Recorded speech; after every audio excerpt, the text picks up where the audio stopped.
कहते हैं कि नाम में क्या रखा है। एक गुलाब के फूल को आप किसी भी नाम से बुलाएं, उससे उसकी खुशबू नहीं बदल जाएगी, लेकिन एक कंपनी के मामले में आप ऐसा नहीं कह सकते हैं। एक गलत नाम या क्लासिफिकेशन कंपनी की पूरी बैलेंस शीट को बदल सकती है। हाल ही में रॉयल आर्किड होटल्स के मामले में कुछ ऐसा ही देखने को मिला। अब सेबी ने इस मामले में कंपनी पर भारी जुर्माना लगाया है। आइए इस पूरे मामले को विस्तार से जानते हैं। नमस्कार, मैं हूं विक्रांत और आप देख रहे हैं मनी कंट्रोल हिंदी। सेबी ने हाल ही में रॉयल आर्किड होटल्स और इसके प्रमोटर्स और डायरेक्टर्स पर जुर्माना लगाया है। कंपनी पर आरोप है कि उसने अपनी subsidiary company Kshirsagar developers private limited को गलत तरीके से एसोसिएट कंपनी के रूप में क्लासिफाई कर दिया। इस गलत क्लासिफिकेशन के चलते वित्त वर्ष 2022 में कंपनी के मुनाफे में बड़ा उछाल आया और यह करीब 638% यानी 7 गुना बढ़ गया।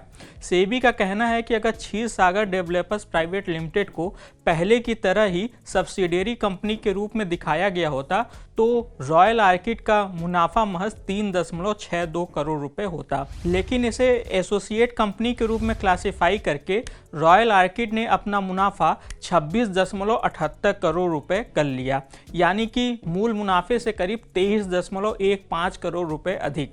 अब सवाल यह है कि आखिर यह क्लासिफिकेशन कैसे काम करता है। एक सब्सिडियरी कंपनी वह होती है जहां पर उसके बोर्ड ऑफ डायरेक्टर्स पर उसकी होल्डिंग कंपनी का कंट्रोल होता है या फिर कंपनी के शेयर कैपिटल का 50% से अधिक हिस्सा उसके पास होता है। वहीं दूसरी ओर एक एसोसिएट कंपनी में होल्डिंग कंपनी सिर्फ एक महत्वपूर्ण लेकिन अल्पसंख्यक हिस्सेदारी रखती है। इसके अलावा होल्डिंग कंपनी के कंसोलिडेटेड फाइनेंशियल रिजल्ट्स में सब्सिडियरी कंपनी के आंकड़े शामिल होते हैं, लेकिन एसोसिएट कंपनी के आंकड़े शामिल नहीं होते हैं। सेबी ने कहा कि क्षीरसागर कंपनी जो है वो रॉयल आर्किड और तांबी ग्रुप के बीच ज्वाइंट ओनरशिप में है। ये कंपनी 6 सालों से घाटे में थी। इसके चलते वित्त वर्ष 2021 में रॉयल आर्किड ने 40 करोड़ रुपए का कंसोलिडेटेड घाटा दर्ज किया था, लेकिन वित्त वर्ष 2022 में रॉयल आर्किड ने क्षीरसागर को एसोसिएट कंपनी घोषित कर दिया। एसोसिएट घोषित होते ही रॉयल आर्किड ने क्षीरसागर के सारे नुकसान को अपनी बैलेंस शीट से बाहर कर दिया।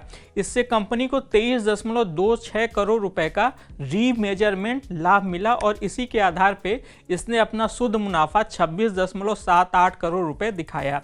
रॉयल आर्किड ने मार्च 2022 में स्टॉक एक्सचेंजों को एक नोटिस भेजा था, जिसमें उसने बताया कि क्षीरसागर के बोर्ड ऑफ डायरेक्टर्स में अब रॉयल आर्किड का बहुमत खत्म हो गया है, इसीलिए अब क्षीरसागर उसकी सब्सिडियरी कंपनी नहीं रह गई है। उसने कहा कि क्षीरसागर के बोर्ड में 5 डायरेक्टर थे, जिनमें से 3 रॉयल आर्किड के और 2 तांबी ग्रुप के थे, लेकिन जब 2 इंडिपेंडेंट डायरेक्टर आए तो फिर बोर्ड में कुल डायरेक्टरों की संख्या 7 हो गई और रॉयल आर्किड का बहुमत समाप्त हो गया। हालांकि सेबी ने जांच में पाया कि क्षीरसागर के बोर्ड पर अभी भी रॉयल आर्किड का कंट्रोल बना हुआ है। साथ ही कंपनी ने कुछ ऐसे समझौते किए हैं जिसके तहत क्षीरसागर के बोर्ड का चेयरमैन भी हमेशा रॉयल आर्किड का ही होगा और बोर्ड में मतभेद की स्थिति में उसका वोट अंतिम माना जाएगा। ऐसे में सेबी ने क्षीरसागर को फिर से कंपनी का सब्सिडियरी घोषित कर दिया है। सेबी ने कहा कि रॉयल आर्किड ने वित्त वर्ष 2022 के लिए गलत तरीके से फाइनेंशियल स्टेटमेंट पेश किए और अपने शुद्ध मुनाफे को 23.15 करोड़ रुपए अधिक दिखाया। रेगुलेटर ने इसे हेडलाइन मिस स्टेटमेंट करार दिया है और कहा कि ये आंकड़े निवेशकों के लिए भ्रम पैदा कर रहे थे और इसी कारण सेबी ने कंपनी पर कार्रवाई की है। ये था रॉयल आर्किड होटल्स का पूरा मामला। आज के इस खास वीडियो में बस इतना ही। आपको यह जानकारी कैसी लगी हमें कमेंट कर जरूर बताइएगा। बिजनेस और स्टॉक मार्केट से जुड़ी ऐसी खबरों के लिए आप हमारी मनी कंट्रोल हिंदी की वेबसाइट को विजिट कर सकते हैं। इसके अलावा आप हमें यूट्यूब, फेसबुक, इंस्टाग्राम और एक्स यानी कि ट्विटर पर भी फॉलो कर सकते हैं। Thank you.